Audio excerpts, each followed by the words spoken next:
All right, so jumping straight in, we have Maybelline under fire for using bearded model in ad after a certain somebody flopped. Can't say this name because it's getting tracked from the bots to try to get suppressed on purpose because they don't want you talking about the complete failure for the beer brand that's getting absolutely demolished in sales. So Maybelline apparently is looking for some high DEI scores. I think those are what they're called, diversity, inclusion, whatever. Maybelline under fire again for hiring bearded makeup artists to star in latest ad just weeks after the brand fielded calls for boycotts over tapping Mr. to promote its concealer. Maybelline, the world's largest cosmetic brand, posted on Amazon Prime Day advert, and it starts mustachioed, bearded, and bald influencer Ryan Vita. And let's just watch. Probably can't say his name soon too because this is probably going to get traction, but let's just see what the hell's going on. Prime Day on Amazon, so why not see if Maybelline has any deals going on? And look at that! Super Stay Vinyl Ink is 30% off, and my favorite colors are in stock and ready to ship. My Amazon order arrived the next day, and here I am, filming a makeup review. And baby, check out this color and shine. It's so comfortable, and it will not budge or smudge for up to 16 hours. Let me know what you think, and shop Maybelline Prime deals for 30% off right now. What is happening to men in the West? Does it not seem like this is accelerating to anybody else? Like it went from closeted activities to out in the open here and there to don't say anything. They're just living their life to, okay, now they're trying to share this shit with the world. Okay, now they're trying to really share it with kids too. Okay, now it's in adverts. Now corporate sponsors came in. Now money's flowing. Now they're appeasing to a portion of the population that makes up a minuscule amount of their sales. Where does the money come in? Oh, right. This makes no financial sense to put this man on a Maybelline ad targeting a consumer demographic that spends almost nothing compared to women who buy your product. Your main demographic and some emos, some male emos that buy specifically black only.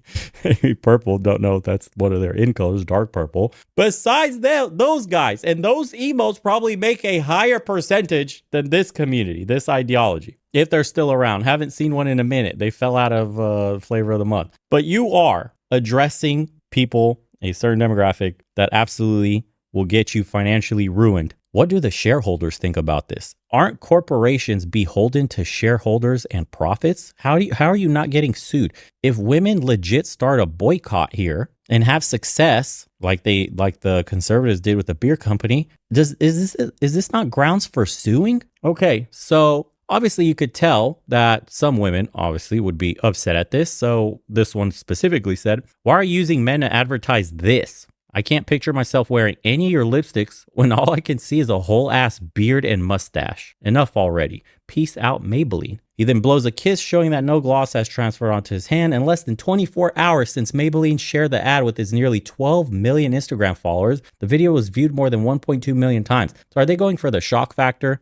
Can't be. There's too much negative overhead. There's consequences for this now. This is pandering to a certain investor that owns a certain percentage of the entire world that is pushing DEI scores on companies, destroying their value in the process now that there's pushback, and they can swoop in and buy the remaining percentage for pennies on the dollar, and they will have total control then. So create a toxic work culture, or I should say toxic incentives to force companies to pander to a certain ideology in order to get higher scores on their DEI index, diversity inclusion index, in order to unlock funds from a certain multinational, almost omniscient conglomerate named something Rock, who will then allow you these funds in order to grow your business. In the meantime, as you accept this money, it's like the devil giving you $1. It comes at a supreme cost, which is your current customer base. Now we're seeing people on the brink of being fed up and starting to actively disengage from companies doing this. There's a lot more work to do, but these companies are still desperate for funding,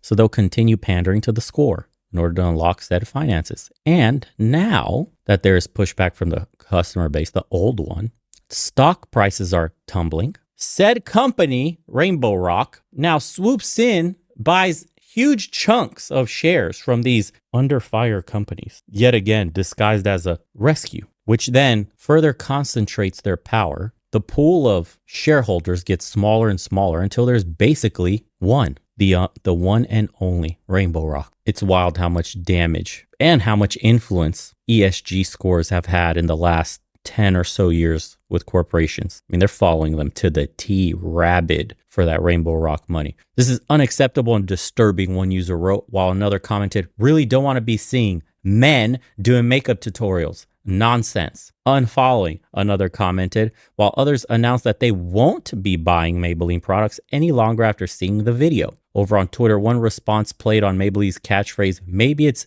Maybelline, and said maybe it's not Maybelline.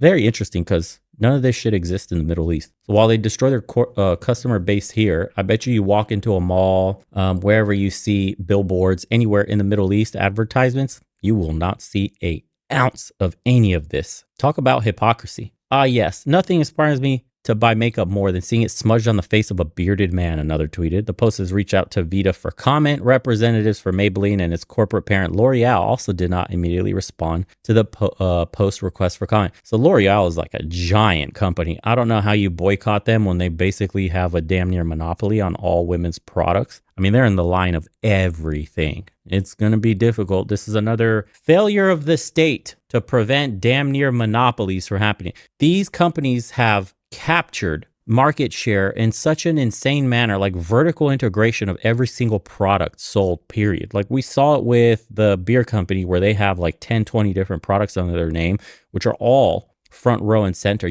It's hard, man. You're knocking out almost half the aisle and it's just one company. If you wanted to boycott something, Nestle, same thing. How do we let these companies gobble up so many others in the process of becoming these giant conglomerates and have the power of entire countries? You don't think they sway governments? Madness. This is the system failing all of us. And then, of course, they got under fire for this advertisement in the beginning of the year. They, for some reason, thought it'd be a good idea to just double down, baby, on all that. This one was for day 365 of being a woman.